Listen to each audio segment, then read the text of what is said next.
हाँ जी, good morning students, very good morning to all students. ਅੱਜ ਅਸੀਂ ਇੰਪੋਰਟੈਂਟ ਟੌਪਿਕ ਕਰਨ ਜਾਵਾਂਗੇ, that is velocity time graph. ਤੇ ਤੁਹਾਡੇ ਪੇਪਰ ਦੇ ਵਿੱਚ ਵੈਲੋਸਿਟੀ ਟਾਈਮ ਗ੍ਰਾਫ ਦੇ ਵਿੱਚੋਂ ਕੁਐਸਚਨ ਆਉਣਾ ਹੀ ਆਉਣਾ।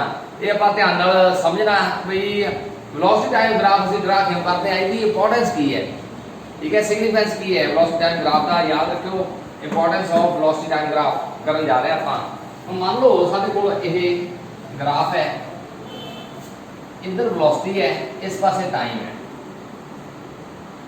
ये ग्राफ जो मैं तुम पूछा भी की शो करता यह graph, but this graph shows, हाँ जी, ये ग्राफ की शो करता है। हाँ, ये ग्राफ शो करता है भी बॉडी दी वेलोसिटी जी शुरू च है वही है, कांस्टेंट वेलोसिटी है बॉडी की, ठीक है। जीरो टाइम से मान लो वेलोसिटी v है, आफ्टर सम टाइम t1 कह लो वेलोसिटी v है, v है। फिर आफ्टर सम टाइम t2 समा बढ़ गया, जिवें 9 बजे ते 9:30 हो गया, फिर भी वेलोसिटी v है, देखो इतनी वेलोसिटी है, v है, ठीक है। तो हुण मैं देखना है भी इंपॉर्टेंस की है इस ग्राफ की, मैनूं इस ग्राफ तो की पता लग सकता है। चलो आपां देखते हैं।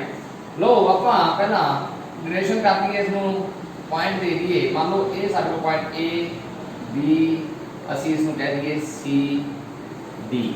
लो जी, ये पॉइंट दे दिए मैं। ਹੁਣ मैं करना है, सानू पता है जी वेलोसिटी या डिस्टेंस है वो की होंदा सारे कोल distance velocity as distance travelled ये होंदा जी स्पीड का वेलोसिटी गुना टाइम, वेलोसिटी गुना टाइम होता है, क्योंकि सानू पता है वेलोसिटी भी होता है डिस्टेंस बटा टाइम। जे डिस्टेंस घटागा तो वेलोसिटी गुना टाइम। हुण मैं इस इंटरवल की गल करा, इन इंटरवल t2 माइनस t1, ये टाइम इंटरवल की गल करांगा t2 माइनस t1 ਜਾਂ t2 ਤੇ t1 ਇਹ ਸਮੇਂ ਦੇ ਵਿੱਚ ਜਾਨ ਕਿ 9 ਤੇ 9:30 ਦੇ ਵਿੱਚ ਕਿੰਨਾ ਡਿਸਟੈਂਸ ਟਰੈਵਲ ਹੋਇਆ, ਉਹ ਡਿਸਟੈਂਸ ਫਾਈਂਡ ਆਊਟ ਕਰਨਾ ਮੈਂ। ਡਿਸਟੈਂਸ ਟਰੈਵਲ ਕਿਹੜੇ ਇੰਟਰਵਲ ਦੀ ਗੱਲ ਕਰ ਰਿਹਾ, ਮੈਂ ਸਿਰਫ ਇਹ ਇੰਟਰਵਲ ਨੂੰ ਦੇਖ ਰਿਹਾ। t1 ਤੇ वेलोसिटी कितनी है v, t2 ਤੇ vv। मान लो 9 बजे है उदों वेलोसिटी की है v, ਤੇ ਜਦੋਂ 9:30 ਹੋਇਆ ਉਦੋਂ ਵੀ वेलोसिटी की है v, मान लो है ना। t2 ਨੂੰ ਜੇ 9:30 ਬਣੀ ਹੈ ਤਾਂ ਡਿਸਟੈਂਸ ਟਰੈਵਲ वेलोसिटी कितनी है v। टाइम कितना हो गया, देखो 9 ਤੋਂ 9:30 ਹੋ ਗਏ ਇਹ ਇੰਟਰਵਲ ਦੇ ਵਿੱਚ। ਤਾਂ 9 ਵਜੇ ਚੱਲੇ ਸੀ, 9:30 ਨੋਟ ਕੀਤਾ ਤਾਂ ਟਾਈਮ ਕਿੰਨਾ ਹੋਇਆ, 9:30 ਤੋਂ 9 ਕੱਢੇ ਅਸੀਂ ਤਾਂ 30 ਮਿੰਟ है ना। ये करते टाइम आप जो 9 बजे तो 9:30 हो गया तो टाइम कटना ये मैनेज करेंगे। टाइम वेलोसिटी कितनी v है, तो ये डिस्टेंस ट्रैवल आ गया।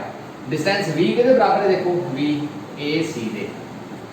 जे मैं इस रेक्टेंगल को देखा था a c के बराबर है v दे। t2 के बराबर है, t2 ओरिजिन तो देखना है o b माइनस t1 के बराबर है t1 टाइम ओ ए AC गुना हुण OB विचों OA माइनस कर दो, OB चों OA माइनस कर दो, की रह गया AB।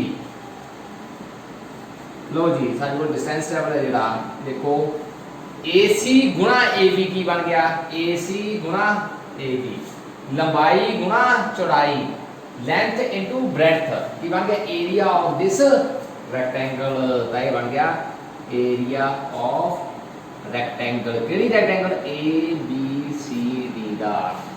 देखो AC लंबाई बन गई, ए बी चौड़ाई बन गई, तो लंबाई गुणा चौड़ाई की बन गया area of rectangle A B C D.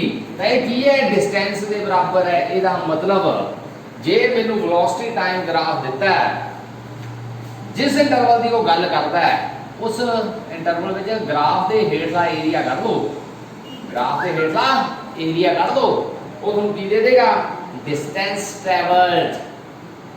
That means velocity time graph they under जेड़ा एरिया आउंदा है that will give the distance travelled. Again मतलब इस ग्राफ तो मैं बॉडी दा डिस्टेंस ट्रैवल फाइंड आउट कर सकदा by finding the area under graph. जे मैं ग्राफ के अंदर एरिया फाइंड आउट करना तो मैं की पता कर सकदा, हां डिस्टेंस ट्रैवल्ड। तो इंपॉर्टेंस की होगी, हाँ जी area under VT graph gives distance traveled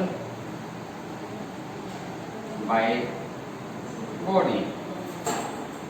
लो जी ये इंपॉर्टेंस बन गई कि वेलोसिटी टाइम ग्राफ की area under velocity time graph gives distance travelled.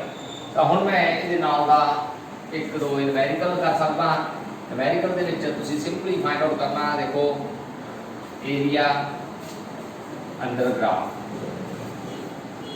हाँ जी, मान लो तुहानूं न्यूमेरिकल आ गया, न्यूमेरिकल दे विच तुहानूं कह दिंदा है find the area, find the distance travelled और displacement travelled from the given graph. Graph देता तुहानूं, ये ग्राफ देता जी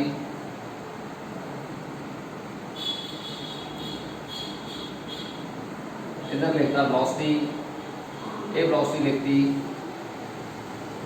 10 मीटर सेकंड इनवर्स। ये वेलोसिटी नेगेटिव है, देखो जीरो तो नीचे है तो ये वेलोसिटी नेगेटिव है, -5 मीटर पर सेकंड नेगेटिव है, माइनस है, लिखने की लोड़ नहीं। तो ये टाइम की गल करिए, टाइम 2 4 6 8 सेकंड सेकंड के टाइम दिता है।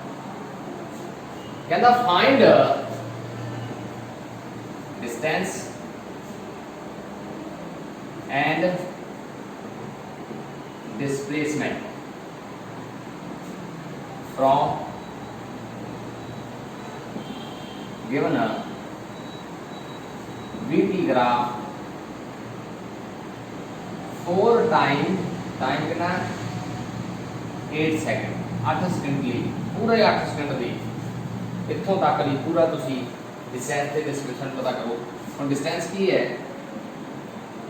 सानू पता है डिस्टेंस ट्रैवल्ड की होगा एरिया अंडर VT ग्राफ। पहला ਇਹਦਾ एरिया कर दी, फिर ਇਹਦਾ पूरे 8 सेकंड का 0 ਤੋਂ ਇਹਦੇ तक जितना भी एरिया है, ये एरिया ये ਆਪਾਂ पॉइंट नाम दे दीजिए A B C D E F। Low ji point दे लिया सी।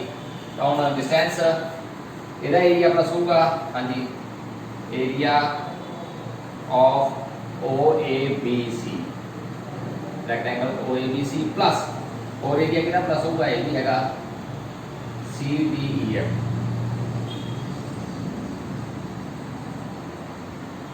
लो जी ਹੁਣ एरिया ऑफ OABC रेक्टेंगल का एरिया कटना तो लंबाई गुना चौड़ाई। लंबाई कितनी है, मान लो 10, मान लो भी दिता हुआ अपन 10, चौड़ाई कितनी है 4 सेकंड। लो जी प्लस एरिया ऑफ CDEF इस रेक्टेंगल का एरिया कटिए तो देखो ये कितना है 5, ये 5 है ना, देखो ये दिता हुआ 5 तो 5 लंबाई होगी। चौड़ाई कितनी है जी 4 तो 8 तक चौड़ाई कितनी होगी, 4 तो 8 तक 4 जोड़ करो, हाँ जी 40 5 चौका 20 आ गया 60 मीटर डिस्टेंस ट्रैवल्ड। हुण गल आ गई डिस्प्लेसमेंट की। देखो बेटे तुसी इत्थे ਇਹ ਜਿਹੜਾ 5 ਸੀ ਇਹ 0 ਤੋਂ ਨੀਚੇ ਸੀ ਪਰ ਤੁਸੀਂ ਪੋਜ਼ਿਟਿਵ ਲਿਆ क्यों? क्योंकि डिस्टेंस कदे नेगेटिव नहीं होता, डिस्टेंस ਦਾ स्केलर क्वांटिटीਆਂ कदे नेगेटिव नहीं ਹੁੰਦੀਆਂ। पर ਜਦੋਂ मैं डिस्प्लेसमेंट की गल करांगा फिर मैं ਇਹਨੂੰ नेगेटिव लेके ਚੱਲਾਂਗਾ 5 ਨੂੰ, ਜਿਹੜਾ 0 ਤੋਂ ਨੀਚੇ ਹੈ ਏਰੀਆ ਉਸ ਨੂੰ ਆਪਾਂ नेगेटिव लेके ਚੱਲਾਂਗੇ। ਤਾਂ ਸਾਡੇ ਕੋਲ डिस्प्लेसमेंट ਹੈ ਜਿਹੜਾ ਏਰੀਆ ਆਫ ਇਹ ਆ ਗਿਆ ਉਹ ਕਿੰਨਾ 10 ਗੁਣਾ 40। फिर इतने हम जो एरिया नीचे है 0 लैवल तो उन्होंने माइनस ले लेंगे, माइनस 5 गुणा 20, ये कितना 5 गुणा 4 20 आ गया, तो 40 माइनस 20 कितना आ गया 20 मीटर। बस डिस्प्लेसमेंट ये गल ध्यान रखनी है 0 लैवल तो जो एरिया नीचे है वो माइनस से लेना। ये देखो CDEF का एरिया कितना आया 20 5 का 20 वो असी माइनस से ले लिया, बाकी पॉजिटिव। तो ये डिस्प्लेसमेंट आ गया 20 मीटर। तो इस तरह तुम इसके नाल न्यूमेरिकल सॉल्व कर सकते हो। तो एक न्यूमेरिकल और देख लेने ਆਪਾਂ, मान लो ये ਤੁਹਾਨੂੰ ਸਿੰਪਲ ਜਿਹਾ ਗ੍ਰਾਫ ਪੇਪਰ 'ਚ ਬਹੁਤ ਵਾਰ ਆਇਆ ਹੋਇਆ ਦੇਤਾ, ਕਹਿੰਦਾ ਇਹ 5 ਸੈਕਿੰਡ ਟਾਈਮ ਹੈ, ਇਹ 10 ਮੀਟਰ ਪਰ ਸੈਕਿੰਡ ਵੈਲੋਸਿਟੀ ਹੈ, ਇਹ ਵੈਲੋਸਿਟੀ ਹੈ ਦਾ ਟਾਈਮ ਹੈ, ਕਹਿੰਦਾ find the distance travel from this graph, distance travel ਪਤਾ ਕਰਨਾ ਹੈ। ਤਾਂ ਸਿੱਧੀ ਜੀ ਗੱਲ ਹੈ, डिस्टेंस ਤੁਹਾਨੂੰ ਪਤਾ ਕੀ ਹੈ, area under this triangle. Distance travel सिद्धा कहना 5 सेकंड की डिस्टेंस ट्रैवल फाइंड आउट करो। द डिस्टेंस की है area of this triangle O A B करना। द डिस्टेंस की है जी area of triangle O A B. The triangle का एरिया 1/2 लंब गुणा आधार। लंब कितना perpendicular into base, perpendicular into base. हाँ जी सॉल्व करो 50 25 25 मीटर सिंपल 25 मीटर। तो इस तरह के सिंपल जे क्वेश्चन ਤੁਹਾਨੂੰ ਪੁੱਛ ਸਕਦਾ ਪੇਪਰ 'ਚ ਜੁਲਾਈ ਟੈਸਟ ਦੇ ਵਿੱਚ। ਉਮੀਦ ਕਰਦਾ ਤੁਸੀਂ ਅੱਜ ਬਹੁਤ ਇੰਪੋਰਟੈਂਟ ਕਨਸੈਪਟ ਸਮਝਿਆ ਤੇ ਪੇਪਰ 'ਚ ਗਲਤੀ ਨਹੀਂ ਕਰੋਗੇ ਕੋਈ। ਇਸ ਦੇ ਨਾਲ ਦਾ ਜੀ ਕਨਸੈਪਟ ਆਉਂਦਾ। Thank you, thanks lot, have a nice day.